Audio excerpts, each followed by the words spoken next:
Carr Taylor. I've had the honor of being part of Lifehouse for now 20 years, and it's been a marvelous journey. My wife and I are just thrilled to still be participating. And I was invited to look at the ministry. It was a time back in the 80s where this issue of what should be the Christian response to a great trauma of our generation, you know, the freedom of the unborn, what should we as Christians do? And to me, it was just a powerful response to that. And so I got involved because I thought it was a terrific way to, as a Christian, to reach out to those who are caught up in difficult times and really give tangible help to them getting back on their feet. You know, there are many of us who've been down, who've made mistakes in our lives, but we had our family to come back to that would dust us off and put us back on the right road. Many of the young ladies that we see in Lifehouse, they don't have that. They're out there on their own. And so it's the ability to bring them in, and the house parents will then reach out as if they were their own parents. And one of the most powerful things I've seen over the 20 years is a young woman of 15 or 16 coming in. Her life has crumbled around her. The house parents embrace her, and she makes and carries them through that period of time. And then 5–10 years later, she'll come back and give a testimony at a Lifehouse celebration as a college graduate, a married mom, a Christian role model in her church. And we've seen that time and time again. The thing that Jill and I just love is we see God working in this ministry. It's all the time, every day, 365 days out of the year, you see God working tangibly. My name is Beth Flynn, and I've been involved with Lifehouse for many years. Probably almost since it first began in 1988. The first time I went out there was with a group of women from my Sunday school class. We took dinner and spent the evening with the residents and the house parents. And I really fell in love with the ministry and with the girls. I became a volunteer and got to know the house parents very well. And as it was happening that their time was sort of at an end, they had been there several years, and Lifehouse was going to begin looking for new house parents. And I one day just strongly felt as if God were calling me and my husband Pat to become the new house parents.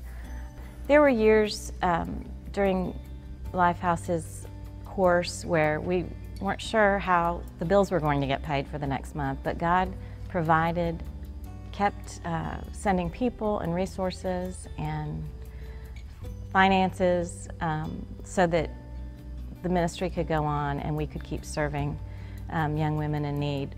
We loved our years at Lifehouse.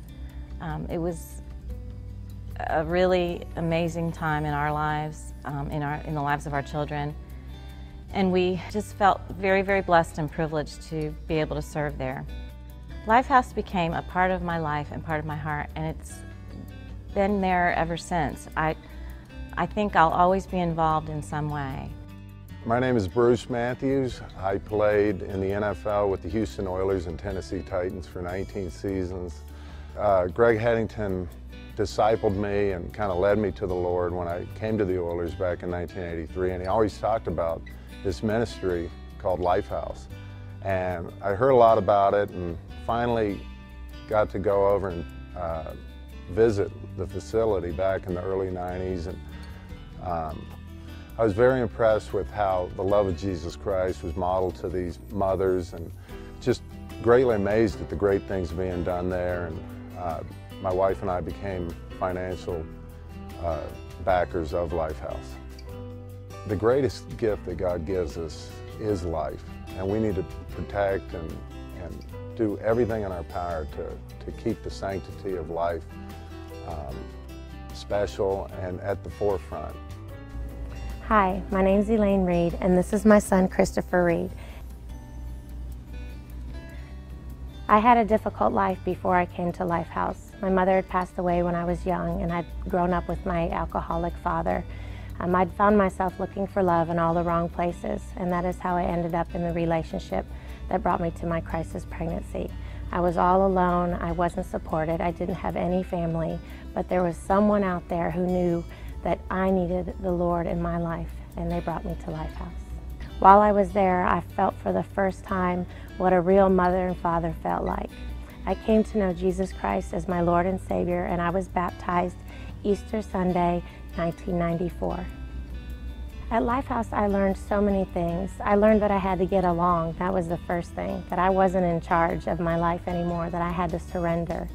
While I was there, I learned how to take care of myself in a mature way.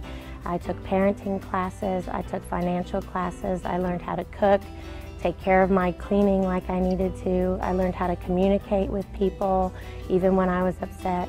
I learned how to deal with the issues in my life that had brought me to Lifehouse, with not being an honest person and not being a mature person. And Lifehouse brought out all of those things in me to make me a better mother.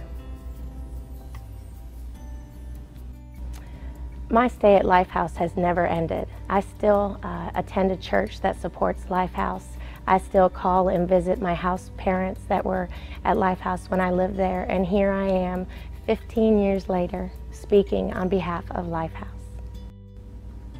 I thank Lifehouse because it let my mom choose to keep me. She could have set me up for adoption, but instead I got to grow up in a good home. I still got to see my father, and now I'm going to a good school, getting an education, and have a good path set out for me. I also want to thank Lifehouse so much for giving me my faith, because my son is a Christian. He was baptized last year. And I know that Jesus isn't just in Lifehouse, but Jesus is living through Lifehouse.